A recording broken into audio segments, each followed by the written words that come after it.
हाँ, देखिए नवम में भौतिक विज्ञान में आज हम आपके गति के बारे में समझाने जा रहे हैं। गति कहते किसे हैं, है ना? गति को अगर हम परिभाषित करें, गति है क्या? मोशन। जब कोई वस्तु समय के साथ साथ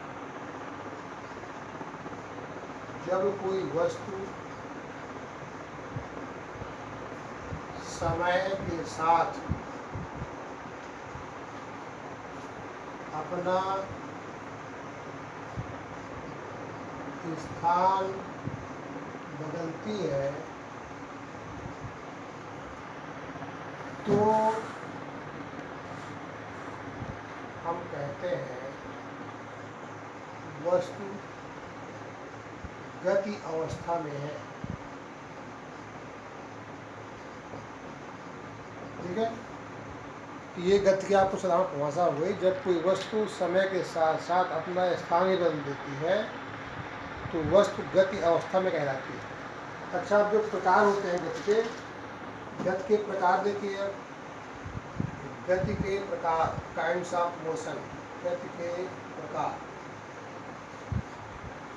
गति का जो पहला प्रकार है वो है ऋजुरेखीय गति। नंबर 1 ऋजुरेखीय गति। तो समझ रहे हैं? अच्छा, जब किसी वस्तु का गमन पथ सरल रेखा में होता है तो उसको हम ऋजुरेखीय गति कहते हैं। जैसे रोड में अगर कोई बस जा रही है तो उसका गमन पथ कैसा है? सरल रेखा में। तो इस प्रकार की गति को हम ऋजुरेखीय गति कहते हैं। जब वस्तु का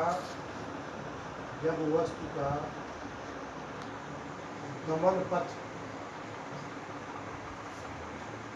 सरल रेखा में होता है, सरल रेखा में होता है तो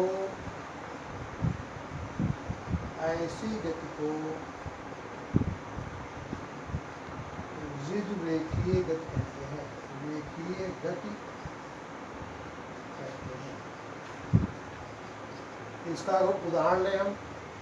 ठीक है, रोड पर चलते हुए बस की गति, ये आपकी ऋजुरेखीय गति हो गई। दूसरा गति आपकी वृत्तीय गति।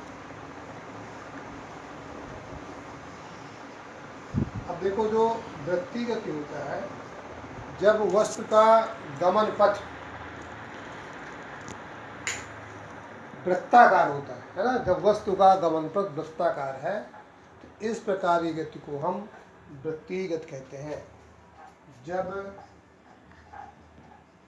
वस्तु का गमन पथ वृत्ताकार होता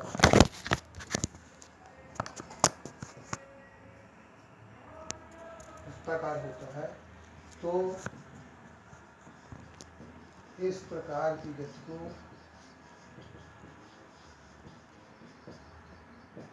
वृत्तीय गति कहते हैं। वृत्तीय गति कहते हैं। इसको अगर उदाहरण देखें हम, तो जो आपने झूला होगा, गोल वाला झूला होता है ना, चरखी वाला झूला होता है, तो ये आपकी वृत्तीय गति हो गई। ठीक है, जैसे कोई हम रस्सी एक लें, उसमें कोई पत्थर बांध के उसको घुमाएं, ठीक है, तो उसका जो गौन पथ बनेगा वृत्ताकार बनेगा। तो ये आपका वृत्तिगत का उदाहरण होगा। उदाहरण देना है ना? तो चरखी वाले झूली गति ले लें, झूले की गति ये ले लीजिए, या किसी रस्सी में पत्थर बांध के उसको घुमाए तो जो गमन बनेगा कैसा बनेगा? वृत्ताकार बनेगा। अब तीसरा प्रकार है आपको दोलन गति, है ना? दोलन गति।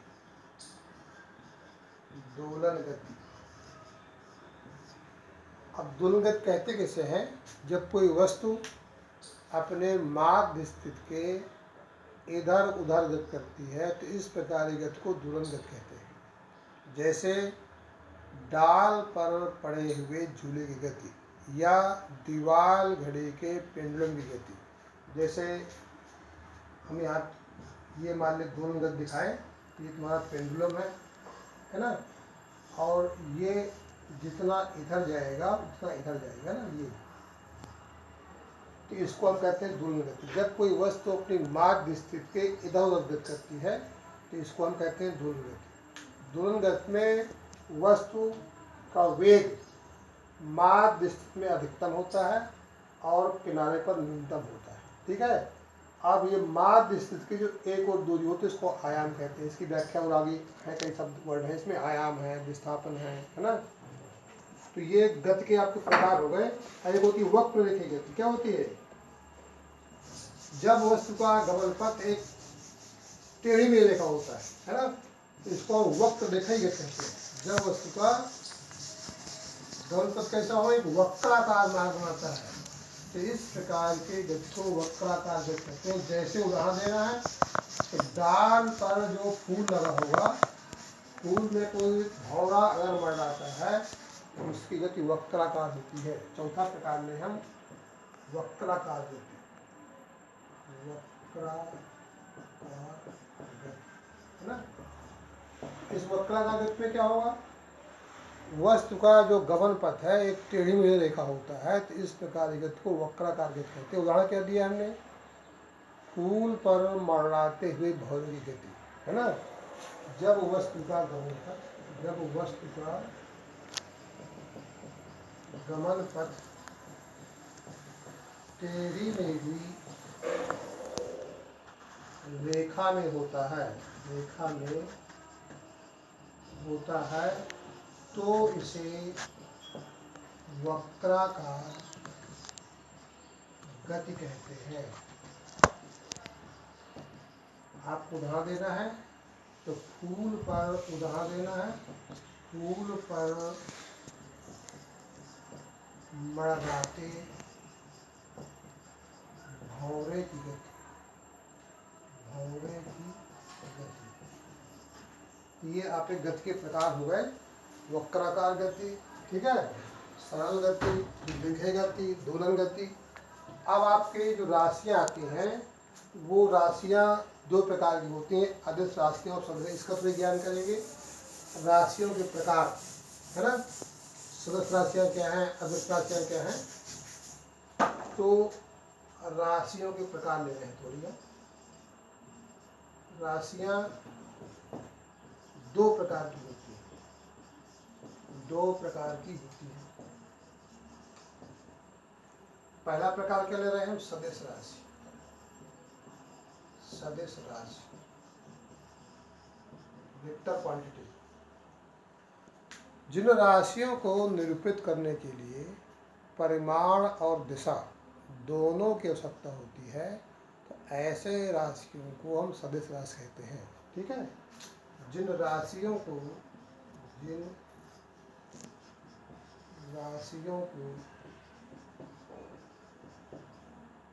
निरूपित करने के लिए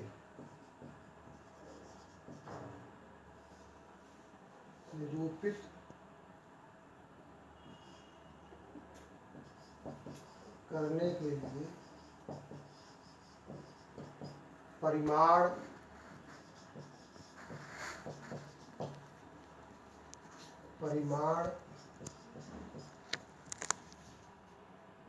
और दिशा दोनों की आवश्यकता होती है, उन्हें सदिश राशि कहते हैं, सदिश राशि कहते हैं। सदिश राशियों को बीजगणितीय साधारण नियमों द्वारा जोड़ा और घटाया नहीं जा सकता। ठीक है, अब इनके अगर उदाहरण दे सदिश राशियों को, उदाहरण इनके जो उदाहरण सदिश राशियों की, जैसे हम सदिश राशियों में उदाहरण दे दें, विस्थापन,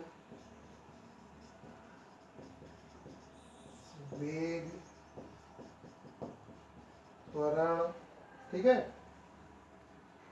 बल, ये सदस्य राशियाँ हैं जिनको व्यक्त करने के लिए परिमाण और दिशा दोनों की आवश्यकता होती है, और सदस्य राशियों को बीजगणित के साधारण नियमों से जुड़ा अथवा घटाया नहीं जा सकता। इनके जोड़ने घटाने के नियम अलग होते हैं।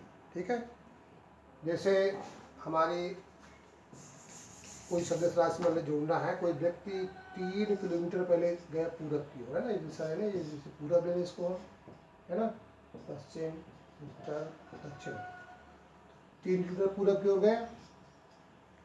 अब 4 किलोमीटर मान लो इधर जा रहा है, दक्षिण की ओर गया, तो ये प्रारंभिक और अंतिम स्थिति विच्छेद ये तुम्हारा हो गया, ये सदस्य राशि। तो इस पैमाने को हम कैसे जोड़ेंगे, ये आप सूत्र से निकाल सकते हैं, पाइथागोरस में भी लगा सकते हैं।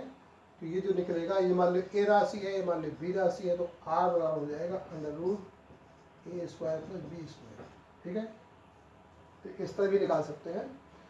तो यह पटरी से नापे, पैमाना मान लें कि माना 1 सेंटीमीटर और 1 किलोमीटर।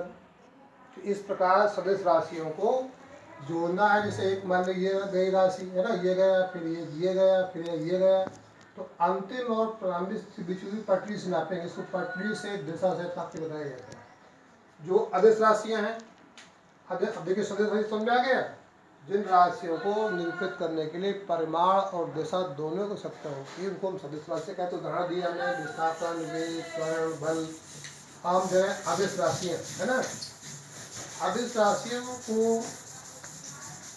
व्यक्त करने के लिए केवल परिमाण की आवश्यकता होती है, दिशा की नहीं, उनको हम अदिश राशियाँ कहते हैं। दूसरा बता रहे हैं अदिश राशियाँ, अदिश राशियाँ जिन राशियों को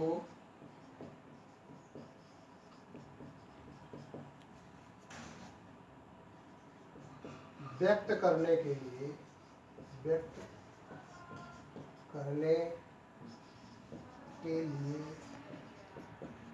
केवल परिमाण की